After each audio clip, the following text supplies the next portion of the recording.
So, a while back I announced that I was making a game based on the subreddit AnarchyChess, and a lot of people were excited about it. I've got some updates for you guys on the game, and I even added some of the ideas I got in my comments. Let's talk about all the new features. For starters, we have a startup animation and a user interface. This is what lets you know whose turn it is, as well as what's about to happen. Personally, I was against this feature since it kills the unpredictability, but one of my team members suggested that this would be a bit less rage-inducing. Luckily, this is a devlog, so you can leave a comment and tell me what you think. Now, let's talk about the actual. We polished a few of the features I talked about in the last video, such as Holy Blessing, which temporarily turns the piece into a bishop, and Religious Conversion, which turns a bishop into a knight.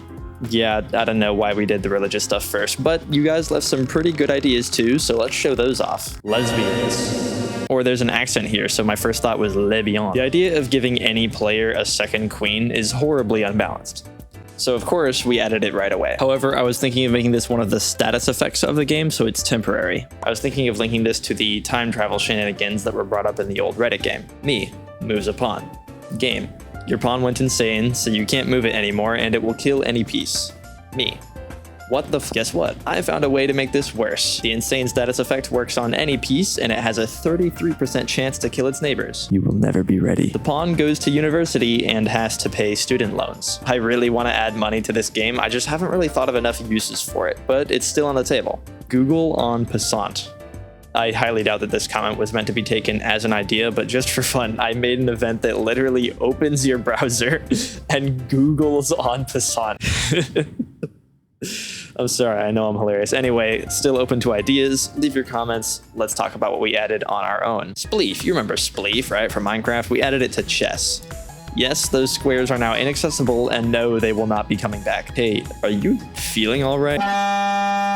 I have no idea how this ended up in the design document because I did not think of or implement this event. I can only assume that this game has achieved sentience. I shall release you onto the world soon, my child. Oh yeah, Steam page. You can now wishlist Moron's Gambit. That is the title we have settled on. The game will probably be, I don't know, $9. And as a little gift for watching through all this, here are some of the mechanics we're planning, but not added yet. The big one is a karma balance system. I'm thinking of giving each player a karma score, and if they get unlucky events called on them, they'll get more karma, which makes further unlucky events less likely, and vice versa. This will all just be internal and exist purely to make both players believe the game is more fair. Portals. I'm thinking 2 portals can randomly show up, and all pieces adjacent to them can move through them as if it was just part of the board. They'd probably disappear after a few turns as well. Walls are another one. They'd only exist to obstruct one player's view of the places ahead. Zone and anti-zone would add and remove the entire outer ring of the board, taking any pieces with it. Changing the board size mid-game has always been something I wanted to see, and now that we've got Spleef working, we can get started on more board-changing events. Intercontinental Ballistic Missile. You heard me right. You will be able to launch an ICBM at your enemy. They will get 5 turns to move everything away from the 3x3 targeted area. We need to talk about Freddy Fazbear. Someone suggested a FNAF reference involving the lights going out. I am all for this. Plus, regarding Scotland's support of monetized fan games, this would be totally permissible in my game. So at this point, just expect it to happen. Now that we've gone through the recent additions, it's time to see them in action. I now present to you the first playtest of Moron's Gambit. Visuals are distorted for 1 turn. They could be more distorted. Events lesbian last played piece turns into a queen. And it's not even the most overpowered thing you can do. You're getting the better events. I need to add that internal luck system that I was talking about. Can I just choose to be stupid and it doesn't matter? Yeah, I mean, this isn't a normal chess game. It's not gonna... Normal stupidity will not cause you to lose here. This is advanced stupidity. Ooh. What? Oh, Spleef, that's good. Okay, so, like, if I tried to go from here to there, I would just stop here. I don't think the move is a move that you can make. So like, I can't do this? I don't think so. Oh. Except I can. And that is something I need to fix. Oh, you got tall rook. What's it that do? Makes your rook taller. Does that do anything? No. I don't have a plan. That's fine, neither do I. Now it's tall. Google's en passant. Oh, this one's fun. What? Oh! Alright, I got tall rook too. You know what? I'm gonna do this. Now there's 2 tall rooks. Ooh! You got a 3rd one! I can just do that. It's massive. Oh no, the queen! Right. I should have protected that. And I know you're just gonna kill me right after. But...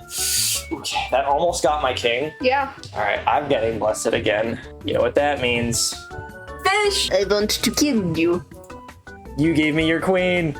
Haha. Well. And you're in check. Ah, shucks. Well, it's better to lose a knight than a queen. Yeah. Especially because I've got many. I'll go here. Oh my god. What?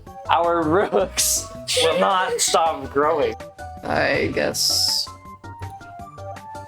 Wow. You've got a really good spleef defense around your royals there. Just totally randomly, like. Yeah. So the thing is, what if I put this in the middle of the board and I just make it like really hard to see? This is kind of one of the things I wanted to implement. I was going to make a wall. I'm stupid. Oh, you can move the camera. I forgot. I need to remove that. That completely defeats the purpose of Tolera. Wait, hold on. Actually, okay, go ahead and make your move. I need to like move my mouse along these tiles to see who's here because I genuinely cannot tell. The towering pillar of light. All right, but here's the thing.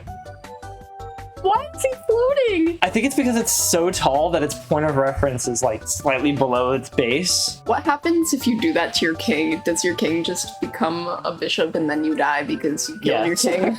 So I'm not gonna do that. That is what would happen. Yeah, I think the whole like obstructive view thing would be a lot more fun if you couldn't move the camera. So I might get rid of that. I tried. 50% chance. When you took my king, you won when you took my king. I think. I didn't program a win screen. Oh. Well, congratulations. Hey, congrats. You made it to the end of the video. If you're still watching, you must like my game. Why not go wishlist it now? Why not go join my Discord server, link in description? That's all I have to show for today. Thank you so much for your support.